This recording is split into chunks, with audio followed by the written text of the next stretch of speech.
Hello, everyone. I'm Sean Reynolds from Sportsnet, about to be joined by Ken Weave from Sportsnet. Together, we're Kenny and Renny, and this is the Kenny and Renny post-game show after Game 1 of the season, the 2022-23 season for the Winnipeg Jets against the New York Rangers. A big victory for the Winnipeg Jets. And I got to say this, I know there's going to be a lot of hard rock fans, some metal fans on this show. You know, the music that Tristan Rivers writes for us is along that vein. We love that kind of stuff. And tonight's game had me thinking of a great Scorpions ballad, The Winds of Change.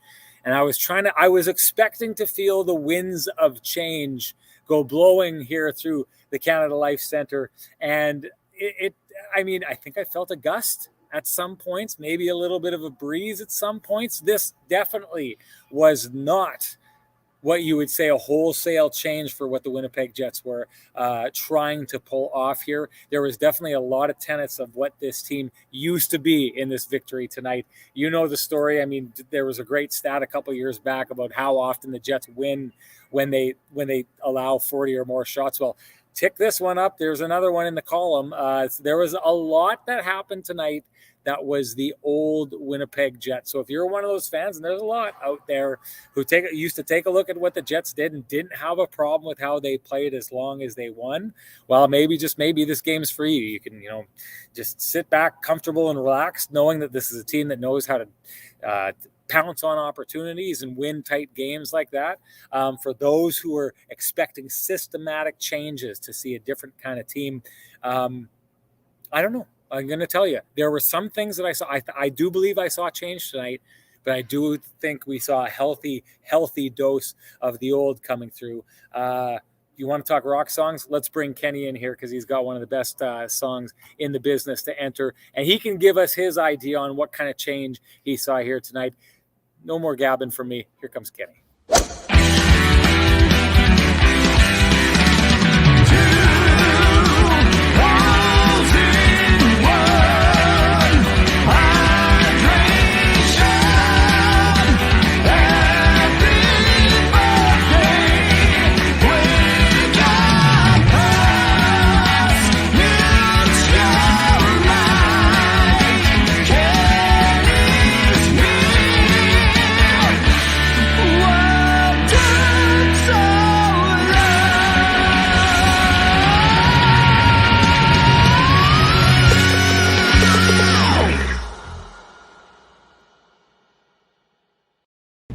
Kenny, I can see it in your face. It's been a long off season. This man, everyone, he's hungry. He's waiting for the buffet. He's tucking in the napkin. He's got the giant-sized fork and the big old knife. He's ready to go. But before you do, I got to say, Ken, you're looking pretty sharp here tonight.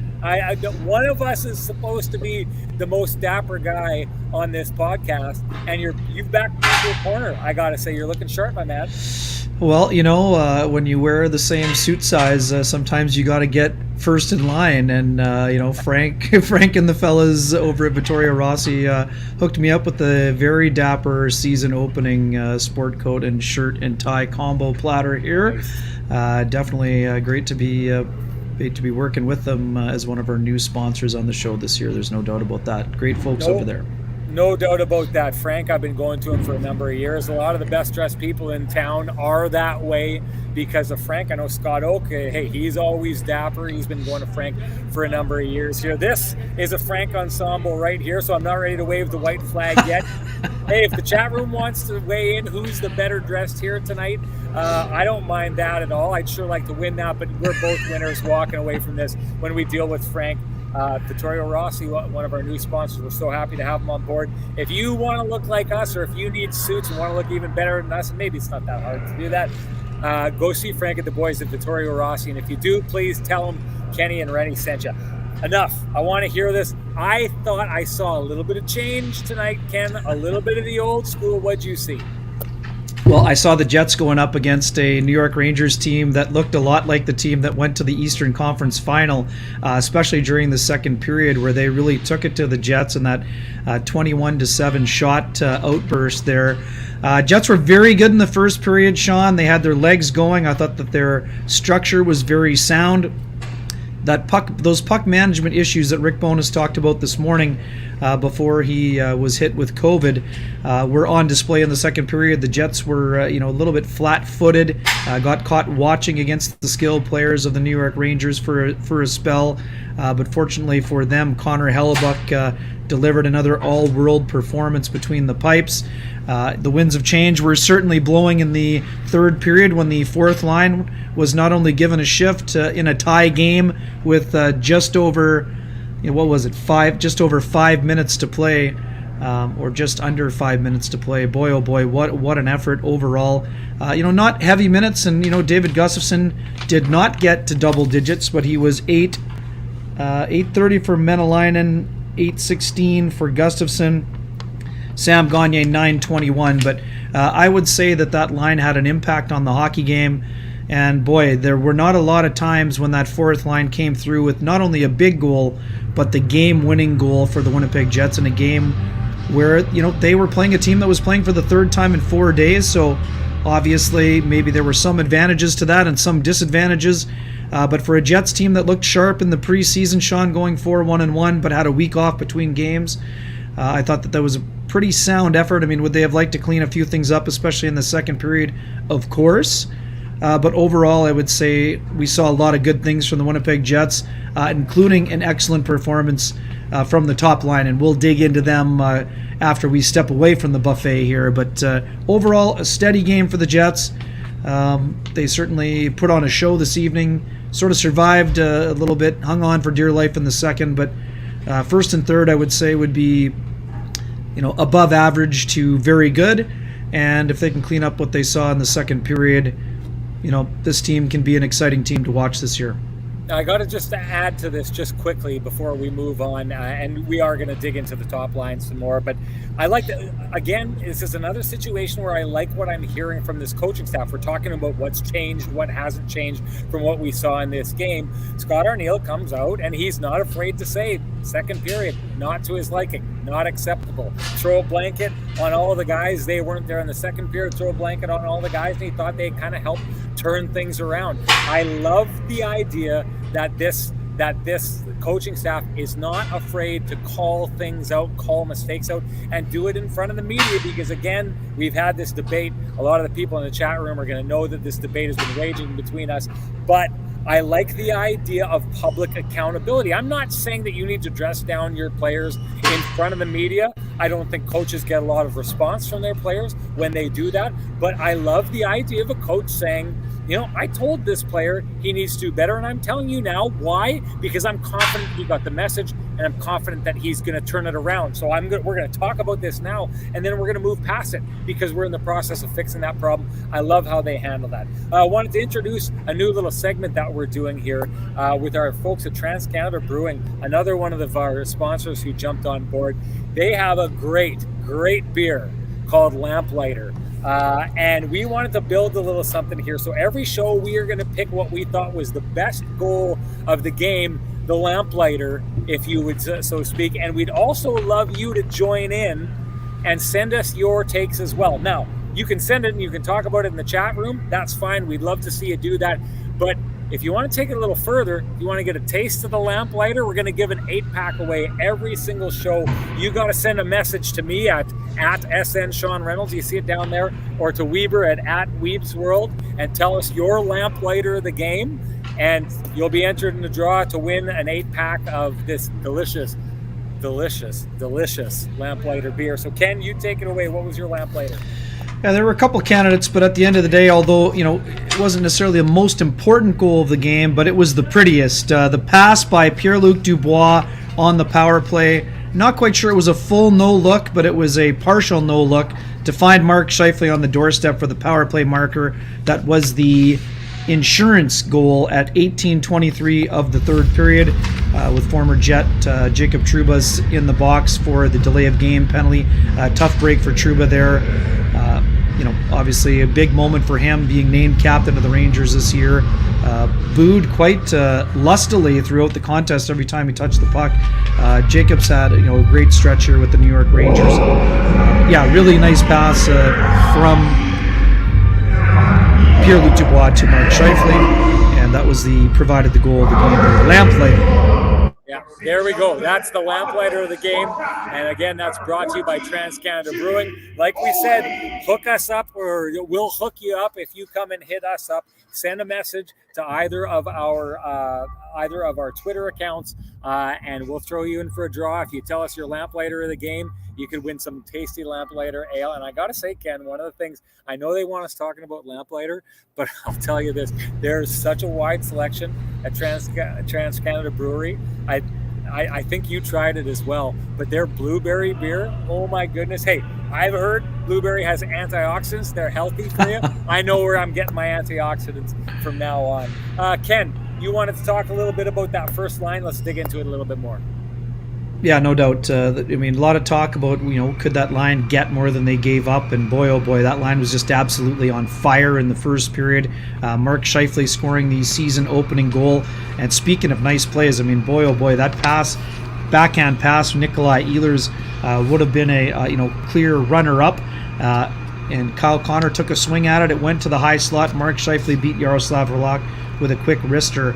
Man, oh man, what an effort. And there too, I mean, Nikolai Ehlers with the dogged determination and effort to knock the Ranger defenseman off the puck, Sean. That was an incredibly high effort goal. Everyone always wonders, who's going to dig the puck out? I mean, there's not a real, guy that's known for, digging down low. Obviously, Mark Scheifele is a big, strong guy, but boy, oh boy, what an effort by Nikolai Ehlers. The speed was on display with that line throughout the game. They did have a couple of moments where the puck management needed to be a little cleaner, but boy, oh boy, what an effort overall. You had 2 goals from Scheifele, 2 assists from Ehlers, and then the empty netter from Kyle Connor. I mean, just a dynamic effort from a line that could put up a lot of offense for the Winnipeg Jets this year. And I thought they did a pretty nice job when it came to the defensive work as well.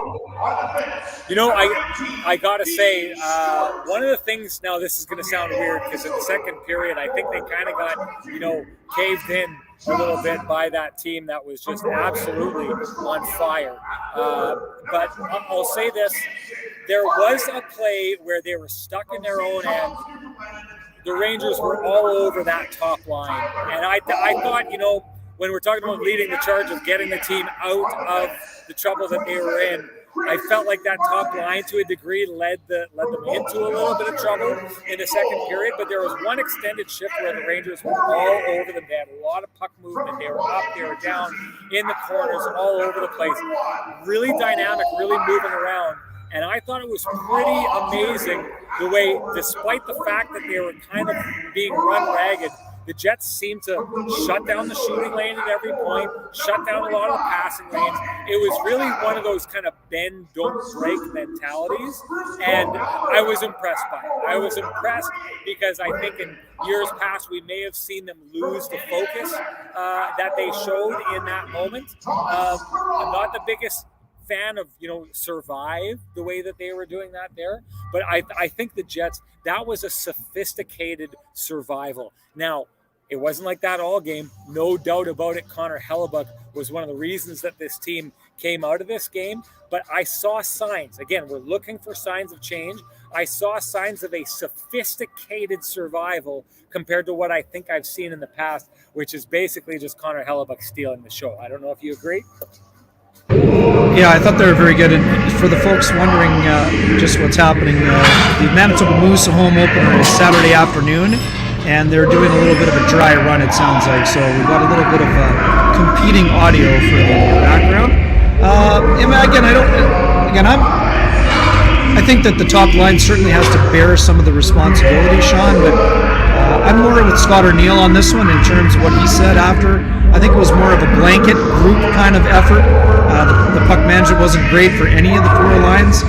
In that second period, they got a little bit flat, and it certainly hurt them at times. But as you said, they were bailed out by Connor Hellebuyck between the pipes. Sorry, I'm just gonna change. This is the new area of the Jets arena. I don't know if people have seen it, but it was a Moxie's, wasn't it, Ken? Yes, sir. Moxie's. Yes, sir. Moxie's, they're turning it into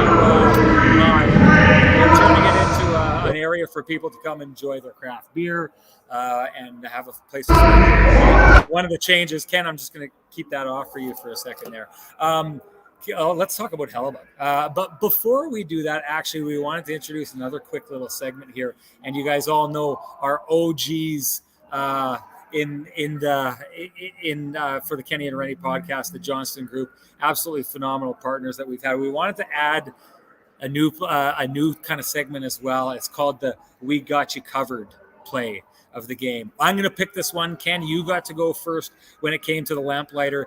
We got you covered play. This is kind of what we're looking for. We want you to chip in on this as well. But it's kind of that play that, just when it looks like everything's going wrong, someone bails out. So you know what? It could be a good defensive play by a defenseman. It could be a good save by the goaltender. It could be that the Jets get scored on and Nikolai Ehlers heads down, within 15 seconds after that and goes and pops it into the back of the net. Whatever you want it to be, give us your idea as well of the Got You Covered play sponsored by the Johnston Group. For me, this was a really interesting point in the game and kind of, Ken, where I knew, Connor Hellebuck is going to be back to being Connor Hellebuck. We should couch this by saying that both you and I, with our prognostications on Sportsnet, have selected Connor Hellebuck to bounce back and win the Vezina Trophy this season. Boy, he sure looked like it tonight. But for me, things could have gone really wrong for the Jets early on when Artemi Panarin got out of the penalty box and got that stretch pass and went in on the breakaway. If he would have scored that goal, everything could have turned out different. And it was just one of those saves that just the reaction that you saw, because Connor Hellebuck, we talked to him after the game about it. He got a little bit of the blocker on that puck, and then it hit the shaft of the stick and went out. It was one of those things that I believe you were the one who said it. I guess that's all you left him, was just that little bit of it there. Sure enough, he was claiming credit for that. But for me, the game could have really turned at that point, Ken. I mean, that goal goes in there. The way that the Rangers were kind of piling on, if the Jets had that, the one thing they were never pushed by tonight was that feeling of falling behind in the game and having to fight their way back into the game. That save avoided that from happening, and I think did a very, very good job of making sure that the Jets could play from a position of strength. So there you go. That's our Got You Covered Johnston Group play of the game, and you won't find two businesses with the same challenges, but you will find 30,000 businesses with Chambers Plan employee benefits proudly administered by our friends at Johnston Group. Chambers Plan is Canada's #1 plan for employee benefits because it evolves with the way you work and live. The plan is run as a not-for-profit designed specifically to support small businesses, and its unique pooling strategy keeps rates stable so you won't have any surprises at your next renewal. Chambers Plan now comes with professional consulting on key financial, legal, and HR issues, and telemedicine services are included with every health option. See how Chambers Plan can benefit your business by visiting chamberplan.ca. Chambers Plan and the Johnston Group, just like Connor Hellebuck tonight, they got you covered. Hey, let's talk about, I think this is an interesting topic. I kind of wanted an idea from Scott Arniel who he thought kind of helped lead the Jets out of a little bit of the trouble that they were in. And he brought up two names. The first one he brought up was Blake Wheeler. And I think the second one was Adam Lowry. Correct me if I'm wrong. But I'll tell you this. I sure think that he's right about Blake Wheeler. Blake Wheeler doesn't wear the C anymore, doesn't wear an A anymore, but he sure looked like a calm hand on the rudder here tonight when the Jets needed it most. And I think that the rest of the team kind of followed his lead in that third period. Yeah, I thought it was a good effort by that second line as well. But I did like Wheeler's effort throughout the contest, and I thought he was using his speed really well. He made a couple of nice plays down there to keep things going. And also, too, on the Kyle Connor empty netter, I mean, we all wondered who would be the group out protecting. It was a 2-goal lead in this situation, not a 1-goal lead. But Blake Wheeler was out there with Kyle Connor and Adam Lowry, and Wheeler makes an exceptional play to get the puck out, passes it to a quiet zone where only Kyle Connor could get to it and put it into the empty net for the 4th goal. So I like Wheeler's effort a lot throughout the course of the game. We talked a lot about maybe a little bit of a reduction in ice time. Sean, 15:01 for Blake Wheeler today, 21 shifts, 42-second shift length, 131 in the power play. I thought his effort was very sound. 3 shots on goal, 4 attempts, 1 takeaway as well. So, good effort by him. Another guy that Scott Arniel mentioned was Mason Appleton. I thought Mason Appleton really buzzing today. Morgan Barron, I thought, had some really good shifts down low, some really good effort. But yeah, I mean, as you mentioned, Adam Lowry, I thought, had another really solid game for the Winnipeg Jets. And again, they got contributions throughout the lineup. We weren't sure how the matchup game was going to be played. A lot of the time it was Zibanejad versus Scheifele, and then you saw Lowry going up against Trocheck. They did switch that matchup up a little bit here and there, but that was a primary matchup. I thought Pierre-Luc Dubois did a nice job. Such a strong physical force. Cole Perfetti was buzzing again today as well. A couple of really nice plays, a couple of really good shots. I mean, were the Jets guilty of overpassing at times? Of course, but that's usually what happens after a team has a week between games, between the exhibition season and the regular season. Overall, I thought their group was very sound as a whole up front. The defense core, I thought Josh Morrissey, was absolutely fantastic for the Jets tonight, Sean. There were some hiccups overall for the group. I know a lot of folks, on the Dryden Hunt goal. I don't know that Logan Stanley probably would have been better served staying on his feet in that situation. Know what he was trying to do. He's a big guy. He was trying to lay out. The puck ends up going kind of through his legs. He was sort of spinning a little bit. I think he might have had a better opportunity staying on his feet there and just checking Dryden Hunt in terms of his body position. But it was a really nice play by Trocheck as well. Overall, I thought the defense core did a fairly good job, all things considered. Room for improvement, certainly.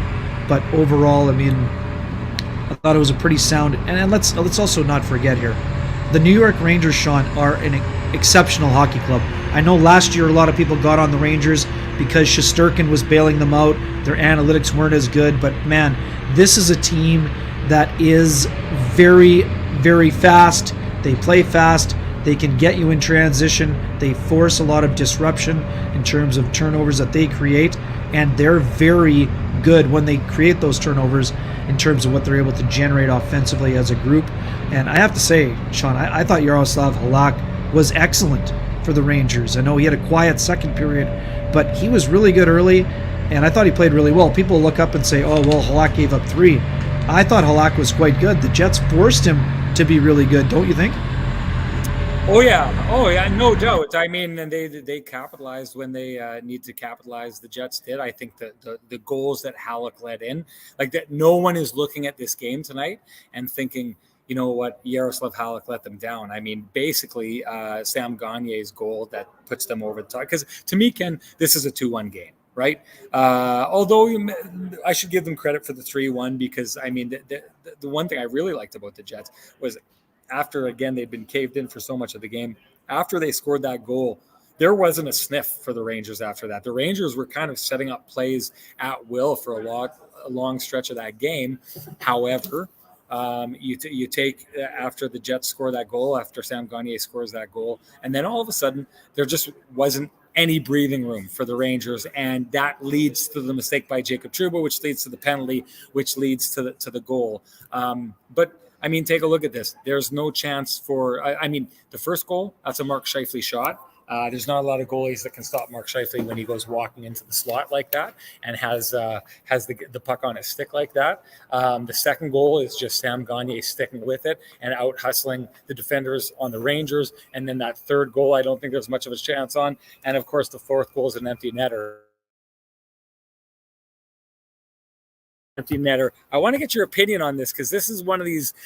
You know me, Ken. I love to kind of come up with theories and try and figure out things about what happened. Before we do that, I just want to give another shout out to another one of our sponsors, and that would be Cambrian Credit Union. One thing you should check out is their Unfee account. One of the things we love about Cambrian is banking for free with Unfee. Save $222 per year. Simply set up a recurring direct deposit every month to your Cambrian checking or savings account and qualify. No minimum balance required. And of course, we always love showing this off because Cambrian is extremely invested in the community through sponsorships and donating. That's a long list of things that they do to make our community better. So happy to have them on board. Okay, I love the idea of this debate. I think, I'll tell you what I think. You can tell me what you think after that. But the empty net goal where Blake Wheeler is on the ice and Kyle Connor is on the ice. The one thing that I thought about that was I think that the head coach tonight in Scott Arniel, I think what he was thinking at that moment was this was actually one of those rare, as good as the top line was, as good as you talked about them being, this was one of those rare nights where Kyle Connor looked like he wasn't dangerous to score at, so many different points of the game. I can tell by your face, you feel like you didn't see that, or you're seeing this different. I didn't see it. I didn't think he looked as dangerous as he typically looks. But the chances are you're leading scorer on this team, and you've talked about this, the potential for a guy like Kyle Connor to lead the league in goals. He's that dangerous. If you want a guy like that to get going and be one of those guys, you got to get him going. And what I think I saw there tonight was an effort by the head coach to put out a player who is good in empty net situations, but also a guy to get out there and say, listen, we need to get this guy a freebie. So in game 1 of the year, we can put behind him any kind of idea of like trying to break the seal or anything like that. And the reason I think that is because him being on the ice, to me, really kind of pointed out the absence of Mark Scheifele. Like, what usually happens in a game when a player's got 2 goals and there's an empty net situation? You usually put that player out because you're trying to get that player the hat trick. We saw it the other night in Edmonton, of course, with Connor McDavid's going to be on. But how many guys get hat tricks because of the empty net goal? Mark Scheifele wasn't given that opportunity tonight. I thought that was telling. I thought that was an effort by the coaches to get the guy that they feel is going to be their most dangerous trigger man going at the beginning of the year. What do you think? Yeah, I don't think that Kyle was not dangerous. Kyle had several really good grade A chances, Sean, but he didn't convert them. So maybe he didn't look as dangerous, and maybe he didn't quite get the same shots that we're used to seeing him get. Well, that's exactly what I mean. He didn't. He was generating them. He didn't have the same level of finish that we're used to seeing, I think. And you actually saw Kyle Connor kind of look skyward after that one chance in the third period. He actually banged his stick on the ice. He was a little bit frustrated as well. But I do agree with you. I think getting him on the ice was to try to get him, like you said, a freebie. I think the reason why Adam Lowry went instead of Mark Scheifele in that situation, Sean, is because the faceoff was on Lowry's strong side. I mean, we've seen it with Rick Bowness throughout the preseason. If there's a faceoff on the right-hand side, on his strong side, he would have been out on the ice, I think. So, again, it was and it also was a reward for Blake Wheeler for his effort throughout the course of the contest. So, I don't think there was any disappointment for Mark Scheifele. I think he had a really strong game having the 2. But I mean, I know what you're saying. I mean, if they don't score, I think Mark would have been the next guy over the boards, most likely. But I'm not dismissing your theory totally. I thought that Kyle was dangerous, but maybe a little bit snake bitten this evening. But I mean, Kyle told me in Banff earlier this week. I mean, he basically every grade A chance he gets on his stick, he expects to bury it. So that's tough to do at the NHL level, even when you're an elite shooter like Kyle Connor. But I thought overall that line was very good. But yeah, you're right. I mean, that was an easy cookie for Kyle Connor, but it came from strong play along the boards and from being in the right defensive position. He wasn't cheating for offense in that situation, and that's why he got the reward. Talked to Scott Arniel after the game. I thought this was, and I wanted to frame it this way, because I very much think the first period was what the Winnipeg Jets want to be. That's what I thought I saw. I think that's what the Jets coaches are trying to have the Winnipeg Jets become. The second period, I thought, was what the Winnipeg Jets have been for a lot of time. A team that just kind of sits back, allows their goaltender to bail them out. And then I think the third period was kind of like a mishmash of them fighting to overcome those instincts that they've kind of earned themselves over the years. And maybe earn is the wrong way, maybe fallen into is a better word, but to kind of get to the point where, like, as I said, they did enough of the right things to put themselves in a situation to score that goal that they scored. And then after that, I don't think they gave them a sniff. So I thought they closed things out really well. But I'd asked Scott Arniel about it because Rick Bowness has talked a lot about this and said, listen, this is a team, we're trying to change things, we're trying to give them better habits, and we're making progress, but you're going to see them slip back into it, into their old ways. Now, Scott Arniel, I asked him that. Is that what we saw tonight? Did we see the Winnipeg Jets slip back into their old ways? What did you think of his response?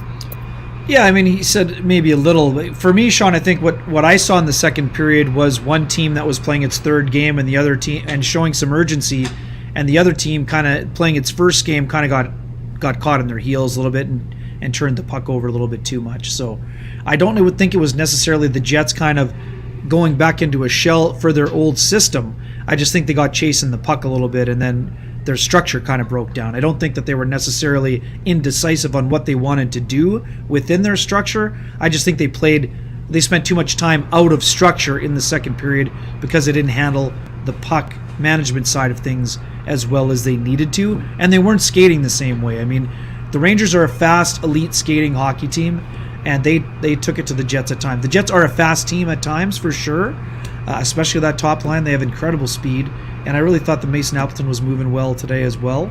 But overall, I think that the Rangers are just a team that had played a little bit more and maybe a little bit less rust.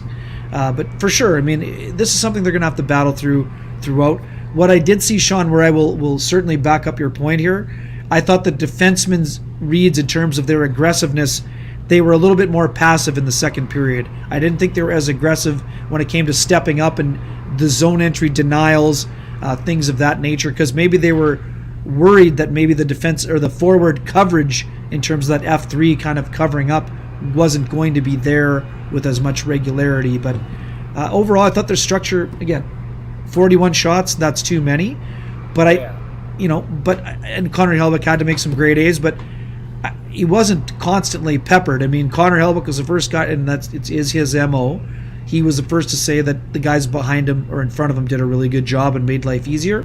Can they make life a little bit easier than they did tonight? Yes. But boy, oh boy, Connor Hellebuyck is dialed in. And like I said, it's a passing grade for the team defense. It needed to be better, of course, but you're not expecting perfection in game one of an 82-game schedule. We talked about how tough the schedule is out of the gate for the Jets, playing a lot of playoff teams right out of the gate. That's true.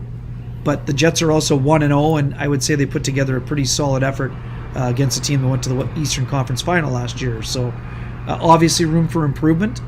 But I don't know if it was a bad habits type of instinctual thing going back to their old style. I think that and more importantly, Sean, I think they got away from that when they did maybe revert to that style of play where they were a little bit more passive when they got into the third period, even though they gave up the tying goal.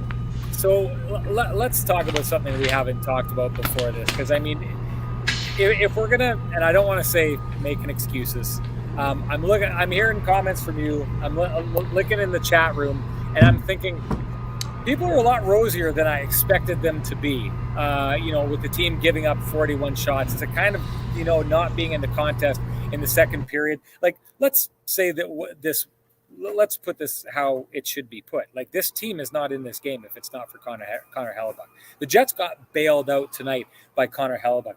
But what we haven't talked about is the fact that this New York Rangers team, who are a litmus test, no doubt. This is a measuring stick game early, right out of the gate. But this team played last night against a Minnesota team, tough Minnesota team, and lit them up. And traveled, got into town late. This was a back-to-back game. They've already played 3 games. This is their third game of the year. Maybe there's a rest versus rust debate to be had in there. But I don't know that I'm so ready to kind of turn around and say, like, oh, I really liked what the Jets did. And they did certain things like this. Like, to me, this is a game that the Jets probably should have lost. And it's a game I think they very well would have lost if the New York Rangers hadn't played last night. I think the Rangers would have been sharper. I would think they would have been more on point. They looked to me like a team that had a ton of really good chances, but just didn't seem to have that locked in look that you get from a team like that, like we saw from that team against the Tampa Bay Lightning in their first game, like we saw from them last night against the Minnesota Wild. Is there a chance that maybe the people in our chat room, maybe we're giving the Jets too much of a pass and celebrating too much of this game that, again, was probably a 2-1 game or 3-1 game against a team that looked to roundly outplay them despite the fact they should have been the more tired team? I mean, the high danger chances were 11-10 for the Rangers at 5-on-5. So, like I said, I just don't think that they were dominant by any stretch.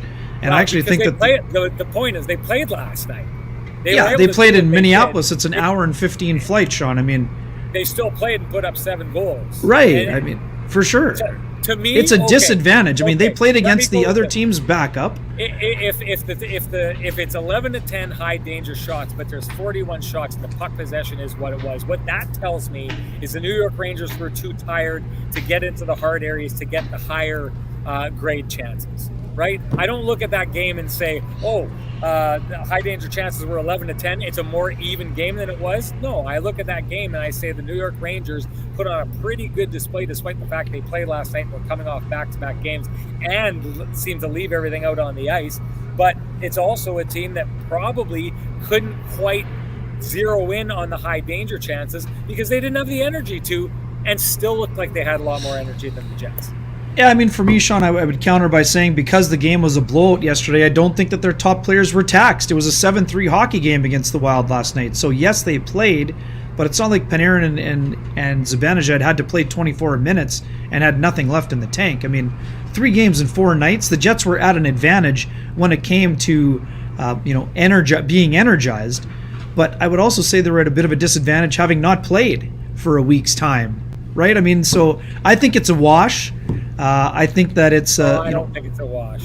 No, in terms of advantage versus.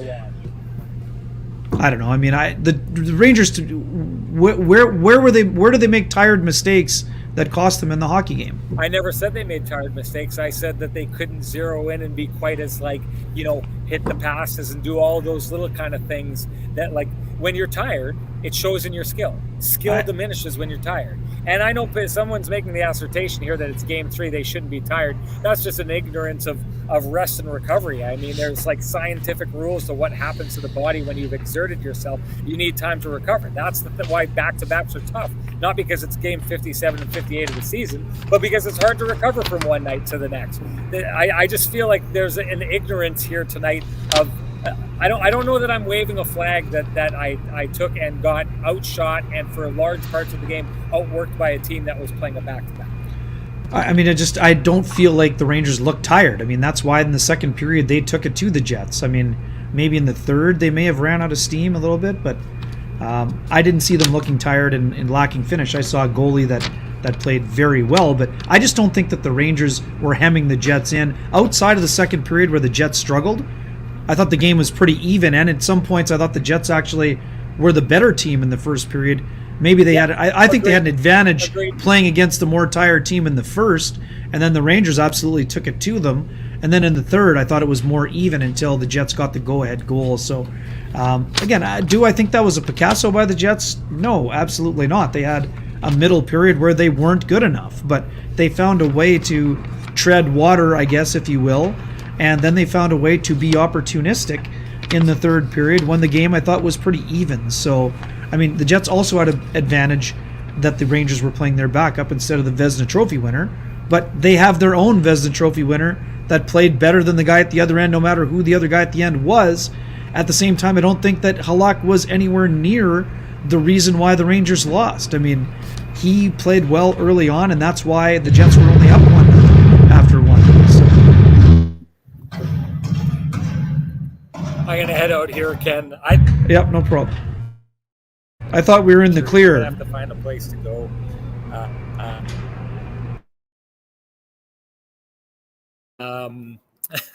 Ken, you're going to have to find potential for a place to go if the audio blows up like that, because I think it's good that we have this over here. But I do think I'd like to talk a little bit more about the way that the Jets closed out the game, because to me, that was the most impressive thing that I saw from them tonight.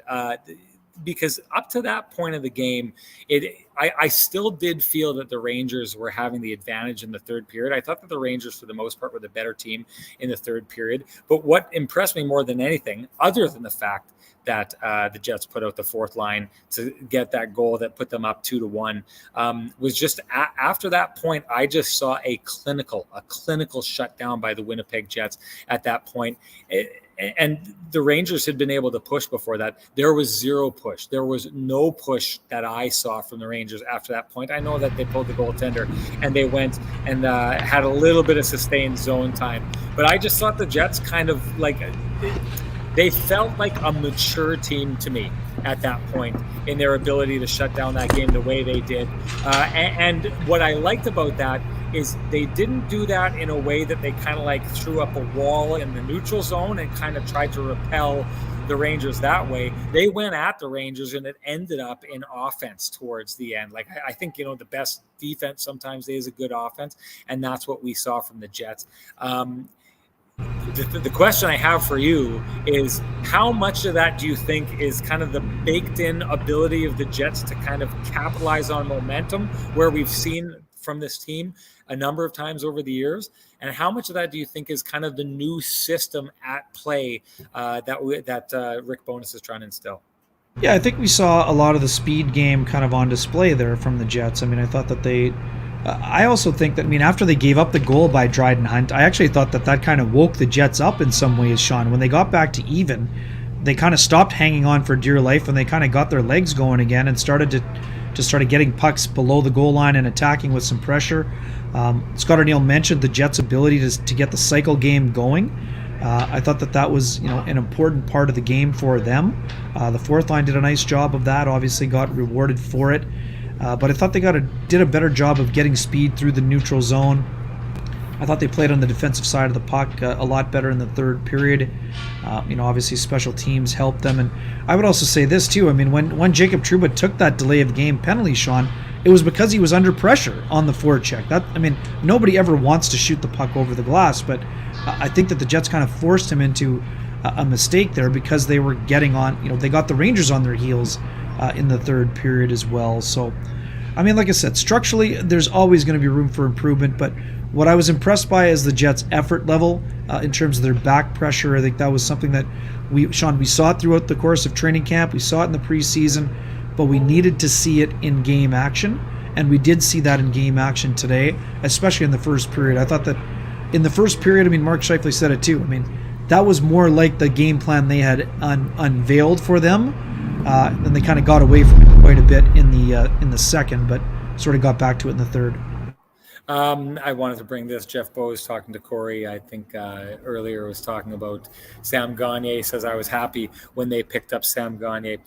This is, so we started with the theme of kind of because the Jets want change. We know that this coaching staff wants change. I think I saw there was a large swaths of that game where I think the kind of not predetermined DNA, I shouldn't call it DNA, but what this team has been, and I think kind of dug deeper and deeper and deeper into being over the last number of years.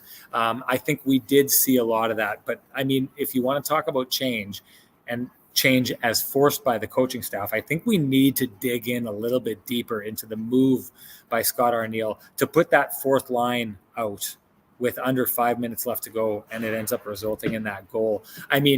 Never mind the fact that this is not something that you really, I can't think of how often. I know in the Nate Thompson era that there was a little bit more usage of the fourth line, but the fourth line rarely got ice time under Paul Maurice. But to put them in a situation where it was a tie game and you throw that fourth line out, this is not insignificant, people. Think of this for a second. Saku Menelainen is a player who is 28 years old and trying for a last gasp to make the NHL. He is a player that is trying to show that he belongs in the NHL. Does that sound like a guy that you put out with under 5 minutes left in a hockey game? Then you're talking about David Gustafsson, who's getting basically his first true go as a fourth line center. I know Kenny's going to want to go off on this because the Gus bus, he's been waiting to ride that for a long time. And this is one of the reasons why, people. But David Gustafsson is a guy who, of the four centers playing for the Winnipeg Jets, who's the one that you would maybe say, in a tight situation like this, maybe we should keep him on the bench. And then you've got Sam Gagner, who, as we understand it, Ken, if it wasn't for the Winnipeg Jets offering him a contract, would have been given nothing but pro tryouts around the league. Other than that, pro tryouts, they can go one way or the other. But you're talking about a player that very well could have been out of the league if the Winnipeg Jets didn't come knocking and offer Sam Gagner a contract. You take those three players, never mind just the idea of putting out your fourth line with under 15 minutes left, with under 5 minutes left in a tie game against a very dangerous club like that. But Menelainen, Gustafsson, and Gagner, players that you would maybe think you would not want it on the ice in that situation, To me, that is a direct 180 in philosophy compared to what we saw from the Winnipeg Jets. I don't think we're talking enough about how big, how different, how bold of a move this is, Ken. Sorry, trying to find some quiet area here. We're going to do our best. Well, I do think that you're right. I mean, the year that the Jets did use Trevor Lewis, Nate Thompson, and Matthew Perreault, you might have seen them, but still, we didn't see them in a lot of tie games. I mean, you saw them occasionally protecting the lead, but didn't see them a ton in the last 5 minutes of games.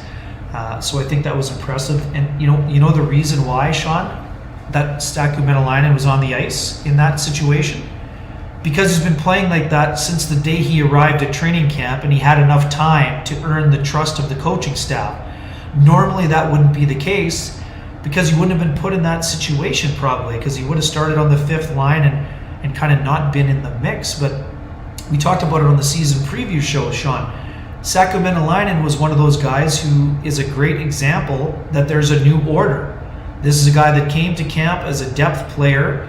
He rocketed his way up the depth chart, showed that he could contribute with his speed on the penalty kill by playing a physical style of game and by playing a mature game. He went out and won the job, and then he showed he deserved to be on the ice. And what does he do when the coach shows confidence in him? He gets the puck from David Gustafsson, one touches it to Sam Gagner, who's all alone in front. And Sean, I think that we should talk about the Gagner goal a little bit more. This is a tough play. It kind of bounced on him. He had to bounce it out of the air. He stuck with it. He made a good low shot, and then he had to go to the backhand and then bank. Halak just about pulled it out of the net. He made a really good shot where it goes off his arm. He couldn't quite turn his glove over to make the save, but it was an exceptional play by Gagner to stick with it. But Gustafsson starts the play, and man, oh man, I mean, we talked about it so much last year. Gustafsson could not stay healthy, Sean. What does he do today? Gives you everything that he has. He helps make his line mates be put in good spots.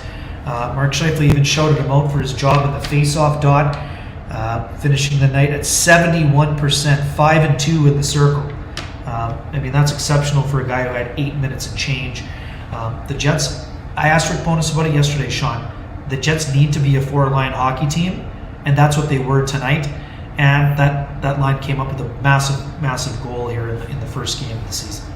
You know, while we're talking about the coaching staff, something that I found really interesting is, and very on point. I do think, listen, we've talked at end about a lot of the issues that we saw with the Winnipeg Jets, and the fans that have with our show as well in our chat room. They've done it on Winnipeg Sports Talk.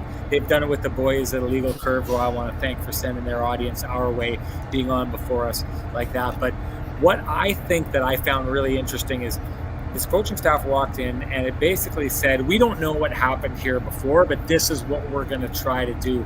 But for guys that are like, don't seem to want to spend too much time focused on what was wrong with this team before they showed up, I sure do think they're finding a really quick way to what the issues were with this team. Don't you agree? I mean, I mean, the whole fourth line thing is, again, like that.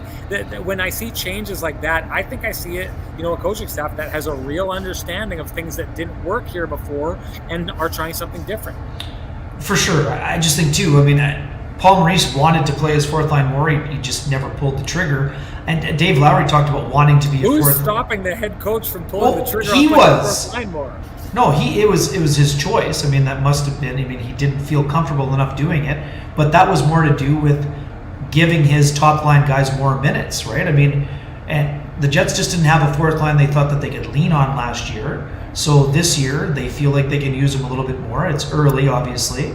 I would say it's easy. It was Sean. It was easier for the Jets to play a fourth line today because the Rangers were playing with 11 forwards after Ryan Carpenter left the game. So, I mean, they ran a risk, but it was a calculated risk, one that they had to do.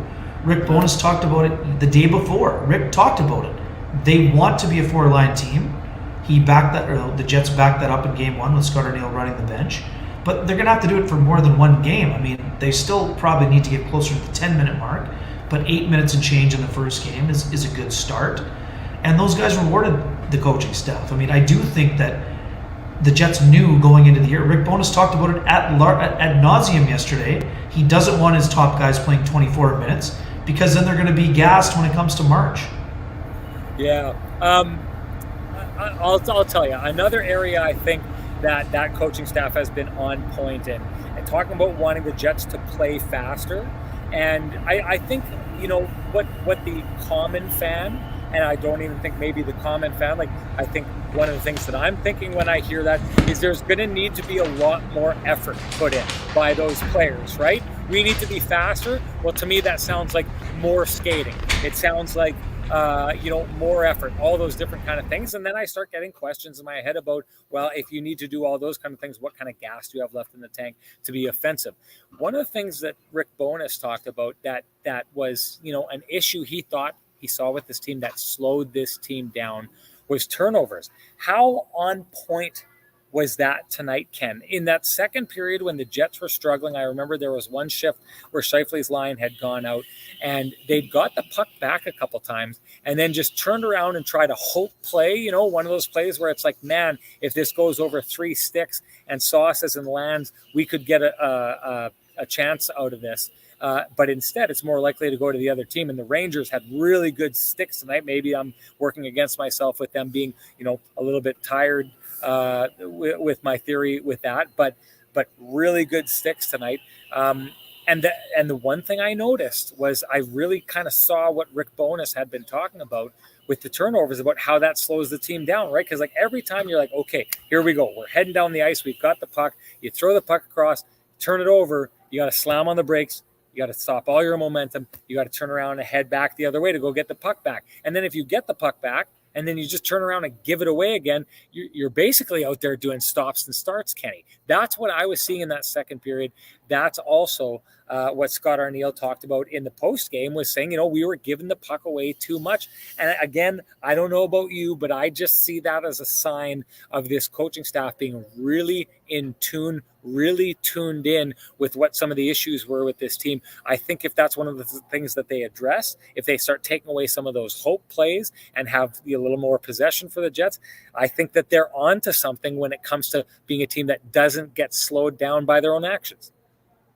Yeah, no, I mean, that's totally fair. I just we need a bigger sample size to see if that, it's easy to say Agreed. The second period was like last year because it's their first game. So no, but that's not what I'm saying. I think that the point of this is that we were told the entire time during training camp, we can't be turning the puck over. It slows us down. And I'm not talking about sample size or what happened last year. I'm talking about a theory that they're saying, well, this is what we're going with this year. And that second period provided a really good example of why that theory could very well be right, don't you think? I do, but I also think it has more to do with the opponent. I think in this case, the Rangers are a team that forces a lot of turnovers. I would say they're similar to Carolina, where because of their speed, they force you into doing things that you don't really want to do, even if you talk about not wanting to do them in advance, like the Jets did. Like, they knew that the Rangers were a team they can't afford to turn the puck over against because they're really, can be deadly in transition. So, like I said, I think that the Rangers just kind of forced them into some. I don't think the Jets were being necessarily as careless with the puck. They were obviously needed to be doing a better job of protecting it. I just don't think they were getting, a couple times they got too cute for sure. But I just think that it was more of not being in the regular rhythm of the game that sort of led to those areas. But definitely it's an area that they will always have to be able to clean up. Like Rick Bowness said, early in training camp, when you get out of your structure is when you turn the puck over. So that's an area where the Jets will obviously need to be better at moving forward, because you can't afford to turn pucks over with regularity if you want to stay in structure. What do you think of Cole Perfetti's game tonight? Yeah, steady. I thought there were some moments where he was very good. I like the fact that he took a few shots. He's a guy that is an underrated shot. It wasn't credited with a shot on goal, it looks like, 2 shot attempts. I thought he was steady. Do I think he was dominant? No. But that's natural. It's his first full NHL game since last February, where he got knocked out of the season by Jamie Alexiak. I thought his camp was solid. I thought he's a guy that's going to get some really good looks I like the fact it didn't work out, but he had a nice play where something we used to see from Kyle Connor and Paul Stastny even, where he was when he's the low man on the power play, he took that quick pivot and tried to have a little bit of a jam play, and that if you do that, now you're going to open up the backdoor pass for someone in front, maybe Gagne or Neil Pionk if he slides down. So I thought he was steady, but there's another level there. I mean, I also think I saw a stretch early on I think it was in the second period there. It looked like he was maybe favoring one of his legs, so I don't know that he was feeling 100% out there, but Cole Perfetti's going to have an impactful season for the Winnipeg Jets. But, I mean, again, today that line didn't have to produce as much offense because the top line took care of most of the scoring outside of the game winner that was supplied by the fourth line, as we mentioned. We haven't talked about it in this space. What do you think of Lowry getting the A? Yeah, I mean, no surprise. I mean, I think it's very deserving. He's been a leader on this team for a long time, and I think that it was a natural selection. I think if the Jets were looking at having a bit of a wider grouping outside of the three, I mean, which we know Rick Bowness said the group is probably closer to 12 than to 3. The one thing I was surprised by, and has nothing to do with Adam Lowry, who like I said, I think was very deserving. I was surprised that Nikolai Ehlers didn't wear a letter at all during the preseason, but I also would say that Ehlers would fall into that category that Rick Bowness talked about, a guy that's going to lead whether he's wearing a letter or not. Nikolai Ehlers is going to be one of the more important players on the Winnipeg Jets this year because of the opportunity that will be presented to him as a first-line player and a first power play guy. But yeah, I mean, Lowry's a smart choice. I mean, this is a guy who has been a leader his whole career. I mean, he was the captain of the Swift Current Broncos. He's a guy that I expected to be part of this leadership group from the beginning after the decision was made. And like I said, I think it's a very deserving. I mean, and all three of those guys are deserving. I know a lot of people were wondering. I mean, this is another great example. I mean, we saw him after the game, Sean. I mean, Mark Scheifele is in a different place. He's feeling a lot of gratitude. He has been reminded how much he loves hockey. And I thought his effort level in both directions was very noticeable today. And that's a very important first step for Mark. And, you know, again, you never know how these things are going to go. Mark Scheifele posted on Instagram about Dale Howardchuk. He posted a picture of the statue. And I asked him, you know, if there was a little bit of a, you know, words exchanged when he drove to the rink today. And he said he knows Dale is looking down on him. And I think he felt like that was a pretty proud moment to be able to have that kind of an impact in the game, in the first game of the year, knowing, having gone through everything with the statue, unveiling and everything else. It was probably, you know, it was fitting in two ways. I mean, Mark, given his relationship with Dale, and also too Scott Arniel. I mean, this is not the scenario he wanted to be running the bench as the head coach of the Winnipeg Jets, having interviewed for the head coaching job this summer. But, you know, this is his adopted hometown. I know he had family in the stands today, and although the circumstances were tough, only finding out around 4 o'clock or so that Rick Bowness would not be available, you know, Scott Arniel, that would have been a special moment for Scott to get a win behind the Winnipeg Jets bench, because the city has meant a lot to him over the course of his career, personally and professionally. I'm just going to say this about Lowry. I mean, to me, he's obviously a leader on this team. And I agreed with what Rick Bowness said about him. Like, if something happens on the ice to one of their players, Adam Lowry is going to be the first guy to step in. That was richly deserved. I thought it made sense to keep Josh Morrissey as an assistant captain. I think that he is going to be, I do think if they graduate a captain, Josh Morrissey is going to be it. That's my pick right now, I think, of what's happening. But that said, the dark horse in that race, who maybe shouldn't be the dark horse, but, you know, all of a sudden, I think a lot of us took him out of the rotation, thought maybe he would have been stripped of an A. But to your point, Mark Scheifele, I mean, based on how the year ended last year, to what we heard from him through camp, the early adoption of Rick Bowness's message, to your point, the kind of love of hockey returning. And then to me, I think I'd asked him about it earlier on. You saw the way that the season started here. Connor McDavid was absolutely phenomenal. We saw him right out of the gate. Mika Zibanejad and Artemi Panarin each have, I think, Panarin has 5 points in the first 2 games. Zibanejad had 4. Mikko Rantanen had 5 points out of the gate. Like, the stars are being the stars, and I know Mark Scheifele has said in the past he wants to be one of those guys whose names are yelled out alongside those. He wants those guys to be his peers. And I just kind of asked him about that before the game. Mark wants to come out and get something done. What kind of killed him? Things weren't working last year. But to your point, how he carried himself through camp and then to start the season the way he started tonight, I think that's just really, really impressive. As for Cole Perfetti, I just want to touch on him just very quickly. I'm going to be doing the Wednesday night hockey broadcast out of Colorado next Wednesday. I should be telling a story about him, essentially about the Calder Trophy and his aspirations for it. It's interesting when you ask people about, their goals. I asked Mark Scheifele, for example, earlier on today, do you have goals? And he said, I've got goals. And I was like, are you willing to share any of them with me? And he's like, nope.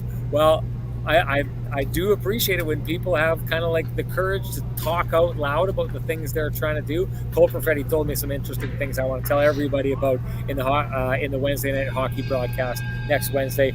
Ken, one other thing I have to say, the Celebrate song that the Jets have used as their goal song for a lot of years. I know they celebrate a win with it now afterwards. I despise that song. It should be fired into the white hot sun. I think it has been the worst goal song in the NHL for a long time. So I adore the fact that the Jets are going with individual players' goal songs after they score. Maul has a question to both of us. What would be your personal goal song?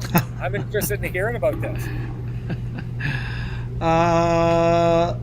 Looks at kill, I think. Yeah, looks at kill, I think, for me. Yeah, that's good. It's a Motley Crue action. Yeah. I'm gonna say I would hope that they would allow me to switch up, because someone had said I think they know I'm a Rage Against the Machine fan. Same. Wake Up. Well, how about this, Ken? Wake Up by Rage. It's that song that they play right at the end of what's it called, The Matrix. Awesome song. And then the other one that I think would be a really, really raging tune, although maybe you're stepping into Dallas Stars territory because they're a hardcore Dallas Stars fan and actually wrote and performed their goal song. But Walk by Pantera, oh my goodness, that would be a really cool song with that drum line building after you scored a goal. That would be great stuff. Ken, do you have anything you want to say before we go? No, first of 82. Awesome to have everybody with us. I mean, throughout most of the show, we had over 300 people in the live chat, which was absolutely fantastic. This is going to be a fun place to be spending time this season. We're fired up about our sponsors that are on board with us this year, and we got a lot of fun things planned for the season, and just fun to be with you. Great to be with you, and all the folks that are listening and watching. And like the players said, this is like Christmas for us. We've been waiting for the year to get going, and it's going to be an interesting year all around. Lots to discuss. When I see that number 300 over top, hey, throw some likes our way, subscribe if you'd like to. But the other thing we want to bring up again is just take a look at our Twitter handles. If you don't follow us, give us a follow. And the big reason to do it right now, I just want to remind everybody out there, send us to our Twitter handles. Make sure you private message us, and if you are private messaging, make sure that you throw in some contact information like your email so we can get back to you. But tell us what your Lamplighter was. The Lamplighter, of course, being your favorite goal of the game, and you could win an 8-pack of Lamplighter beer from Trans-Canada Brewing. Just so happy to have them on board. Also happy to have Cambrian on board, the Johnston Group, and Vittorio Rossi. We've said this before. We'll say it again at the end of every show. If you appreciate these shows and the conversation that's happening in town in these spaces, please appreciate the work done by our sponsors, because they're investing in these shows so that these conversations can be had. We appreciate that. We hope you do as well. Thank you so much for joining us, everybody. Can't wait to talk to you after the next game when the Jets are on the road to play the Dallas Stars. Talk to you then.